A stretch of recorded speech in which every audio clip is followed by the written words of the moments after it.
Hello friends, आज हम पढ़ेंगे संख्या पद्धति की बेसिक जानकारी के बारे में।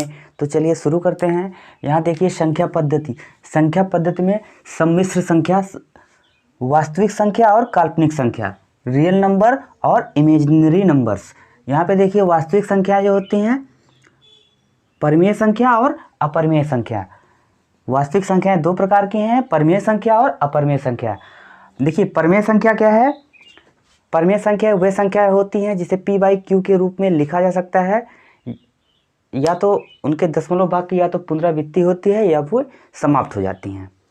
समझने के लिए यहाँ पे देखिए परिमेय संख्याएं वे संख्याएं होती हैं जिसे p/q के रूप में लिखा जा सकता है, मतलब न्यूमरेटर और डिनोमिनेटर में लिखा जाता है, या तो उनके दशमलव भाग की पुनरावृत्ति होती है और या वे समाप्त हो जाती हैं। उसे परिमेय संख्या कहते हैं।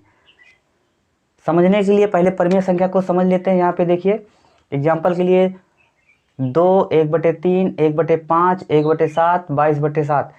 तो इसको अगर हम दशमलव में कन्वर्ट करेंगे तो 0.3333 ये जो है आपकी पुनरावृत्ति हो रही है, समाप्त नहीं होंगी।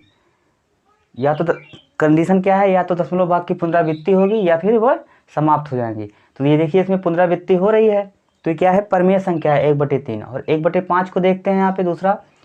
तो 5 को अगर हम इसमें दशमलव में कन्वर्ट करेंगे तो 0.2 आ जा रहा है, ठीक है। 0 बढ़ाएंगे दशमलव लगा के, तो फिर ये देखिए यहाँ पे पूरी तरह से कट जा रहा है। तो कंडीशन फॉलो हो रही है, इसलिए परिमेय संख्या 1/7 को देखिए, जैसे इसको अगर हम दशमलव में करते हैं तो 1, 4, 2, 8, 5, 7 आने के बाद फिर पुनः 1, 4, 2, 8, 5, 7 ये पुनः ये बार का निशान लगने का मतलब ये है कि पुनरावृत्ति हो रही है। तो कहने का मतलब ये है कि परिमेय संख्या वह संख्या होती हैं जिसके दशमलव भाग की या तो पुनरावृत्ति होती है या वे समाप्त हो जाती हैं, और जिसे p/q के रूप में लिखा जाता है, मतलब न्यूमरेटर और डिनोमिनेटर के रूप में लिखा जा सकता है। अब यहाँ पे देखिए अपरिमेय संख्या क्या है? अपरिमेय संख्याएं वह होती हैं जिनके मूल का निर्धारण नहीं किया जा सकता। यहाँ पे देखिए जिनके मूल का निर्धारण नहीं किया जा सकता, यदि संख्या दशमलव के रूप में है तो ना तो दशमलव भाग की पुनरावृत्ति होती है और ना ही वे समाप्त होते हैं। कहने का मतलब यहाँ पे देखिए ना दशमलव भाग में है, दशमलव के रूप में है कोई संख्या, तो या तो मूल का निर्धारण नहीं किया जा सकता। यदि संख्या दशमलव के रूप में है तो ना तो दशमलव भाग की पुनरावृत्ति होती है और ना ही वे समाप्त होते हैं, तो उसे अपरिमेय संख्या कहते हैं। एग्जाम्पल के लिए यहाँ पे देखिए, समझिए यहाँ पे देखिए √2, √3, √5 देखिए ये क्या है?